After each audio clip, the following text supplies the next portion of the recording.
और ये आखिरी तस्वीर चमोली में टूटे पहाड़ की है। अब आपको अंदाजा लगा कि पहाड़ों में चट्टानों का दरकना और फिर टूटकर नीचे गिरना कोई नई बात नहीं है, कोई असामान्य बात नहीं है। पहाड़ों में ऐसा होता रहता है, ये प्राकृतिक चक्र का हिस्सा है। लेकिन आमतौर पर ऐसी चीजें इतने निर्जन या वीरान इलाकों में होती हैं कि हमें उनका बहुत कम पता चल पाता है। असल में करोड़ों सालों के दौरान बर्फ के वजन, उसकी वजह से पैदा होने वाले दबाव, तेज हवा की वजह से होने वाला कटाव या फिर भूगर्भीय गतिविधियों, तेज धूप या पानी के जमने या उसके पिघलने से चट्टानों के भीतर दरारें पड़ने लगती हैं, कुछ इस तरह की। और वक्त बीतने के साथ साथ ये दरारें गहरी होती चली जाती हैं और इन गहरी दरारों की वजह से एक बहुत ही लूज यानी ढीला रॉक फॉर्मेशन बनता है या सेडिमेंट फॉर्मेशन बनता है।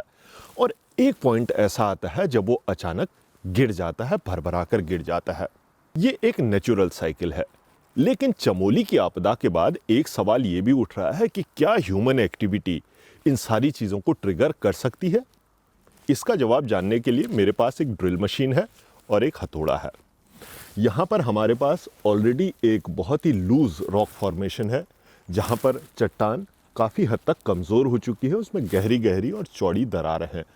अब अगर इस चट्टान पे मैं भारी या बड़ी ड्रिलिंग मशीनों से ड्रिल करता चला जाऊंगा लगातार, या फिर इनमें सुरंग बनाने के इरादे से मैं लगातार हथौड़े से वार करता जाऊंगा, तो अंदाज़ा लगाइए कि ये जो लूज रॉक फॉर्मेशन है ये मजबूत होगा या फिर ये टूटकर गिर जाएगा। आप अंदाज़ा लगाइए।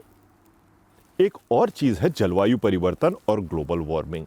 इसकी वजह से पहाड़ों में जो बर्फ़ है, जो आइस है, वो तेज़ी से पिघल रही है और वो पानी की जो धारा चलती है वो भी धीरे धीरे बर्फ़ को और आइस की जो शीट होती है उसको काटती चली जाती है।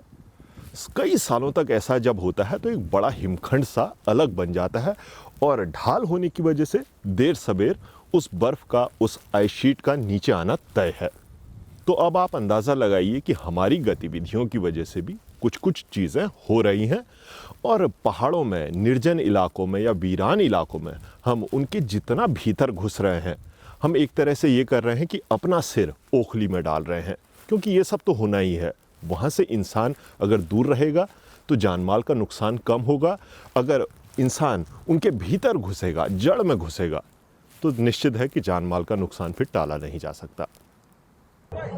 जल्दी आ बड़ा ओ भाई साहब